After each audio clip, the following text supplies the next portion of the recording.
Saya lihat negara-negara tetangga kita efisien.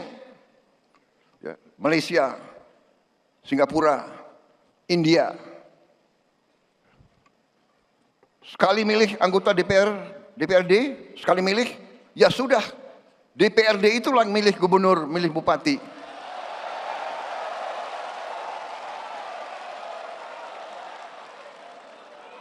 Efisien, nggak keluar duit.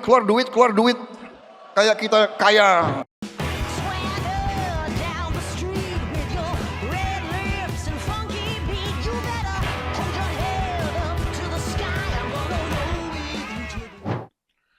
September 2014, Basuki Cahayapurnama atau Ahok resmi keluar dari Partai Gerindra. Saat itu Ahok masih menjadi wakil gubernur DKI Jakarta. Tahu alasannya apa? Karena Ahok tidak sependapat dengan Gerindra soal pemilihan kepala daerah tidak langsung atau lewat DPRD, bukan dipilih langsung lagi seperti biasanya. Ahok menilai pemilihan kepala daerah lewat DPRD membuat semua orang tidak memiliki kesempatan yang sama menjadi kepala daerah. Figur seperti Ahok, Bu Risma, Hendrar Prihadi, Jokowi, Anies Baswedan, Ganjar Pranowo, Ridwan Kamil, dan Khofifah adalah bukan golongan darah biru dalam politik, tetapi punya kesempatan yang sama untuk berkontestasi menjadi kepala daerah. 10 tahun kemudian, setelah Prabowo berkuasa atau menjadi Presiden Republik Indonesia, usul yang sama kembali dihidupkan. Prabowo mengusulkan agar kepala daerah tidak lagi dipilih oleh rakyat seperti biasanya. Prabowo meminta agar kepala daerah dipilih lewat DPRD saja dengan alasan anggaran yang boros. Banyak yang tidak sependapat dengan usul Prabowo ini termasuk saya sendiri. Pilkada secara langsung adalah satu-satunya pesta demokrasi di daerah di mana rakyatnya bisa menentukan sendiri siapa pemimpin daerahnya sendiri, bahkan bisa mengganti siapa pemimpinnya jika mereka tidak puas dengan petahana. Terlepas dari kontroversi Jokowi di akhir masa jabatannya, cerita fenomenal seorang Jokowi yang berasal dari keluarga miskin bukan lagi sekedar mitos, itu berkat pilkada langsung. Juga dengan Ganjar Pranowo, anak seorang keluarga miskin yang ayahnya hanyalah polisi berpangkat rendah. Ganjar bisa menjadi anggota DPR RI, gubernur 2 periode, dan menjadi calon presiden di Pilpres 2024 itu berkat pilkada langsung, bukan lewat DPRD.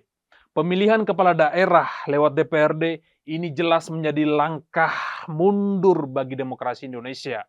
Jika alasannya hanya sekedar soal uang, di mana pilkada serentak 2024 telah menghabiskan uang 34 triliun rupiah.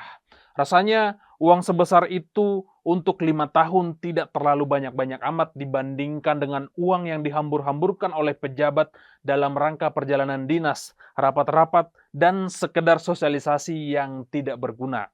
Jika alasannya karena pilkada langsung syarat dengan money politik, rasanya pilkada lewat DPRD jelas lebih kental dengan money politiknya. Pilkada tidak langsung akan lebih susah dikontrol oleh masyarakat karena anggota DPRD akan melakukan lobi-lobi di ruang tertutup tanpa diketahui oleh rakyat lagi. Semakin sedikit pelaku money politiknya, semakin sulit untuk mengontrol dan menemukan siapa saja pelaku kecurangan pilkada secara tidak langsung ini. Siapa yang bisa mengontrol partai politik untuk berpolitik transaksional di belakang meja dengan calon gubernur atau bupati atau wali kota? Jadi, jika alasannya soal anggaran atau money politik yang syarat dengan korupsi dan suap, rasanya alasan itu tidak relevan dengan mental pejabat kita saat ini. Kita semua sudah melihat bagaimana anggota DPRD dalam mengesahkan sebuah peraturan daerah selalu berdasarkan kong kali kong dengan kepala daerah tersebut. Jika ada kepala daerah yang tidak manut dengan DPRD-nya, biasanya program-program yang diajukan oleh kepala daerah tersebut sangat sulit untuk terrealisasi. Atau setidaknya terjadi keributan yang menjadi berita besar di dalam meja sidang paripurna. Pilkada secara tidak langsung akan semakin menyuburkan calon-calon koruptor, memperanak oligarki, hingga menyumbat peluang orang-orang miskin untuk menjadi kepala daerah di daerahnya sendiri. Maka tidak heran politik dinasti akan semakin subur. Bayangkan, jika dalam pilkada langsung saja politik dinasti bisa subur, apalagi dengan pilkada lewat DPRD. Sudah pasti DPRD akan memilih calon yang memberi uang serta calon yang dikenal oleh mereka terlebih dahulu. Pertimbangan kompetensi tidak lagi menjadi pertimbangan utama dalam menentukan pilihan. Partai politik yang besar akan selamanya menjadi penguasa, sedangkan partai politik yang kecil tidak akan mendapatkan peluang untuk memajukan calon kepala daerahnya sendiri. Tidak mungkin anggota DPRD dari partai politik tertentu memilih calon dari partai politik yang lain. Apalagi anggota DPRD pasti akan manut dengan arahan ketua umum partainya, bukan karena independensi pikiran dan pilihannya sendiri. Pemilihan kepala daerah lewat anggota DPRD juga jelas menutup pintu bagi calon non-partai politik atau independen. Calon independen biasanya hadir dalam pemilihan langsung sebagai alternatif menemukan calon pemimpin ketika rakyatnya sudah tidak percaya lagi dengan figur dari partai politik di daerah tersebut. Fenomena koalisi kecil bisa mengalahkan koalisi besar juga tidak akan terjadi lagi jika pilkada dilakukan secara tidak langsung atau lewat DPRD.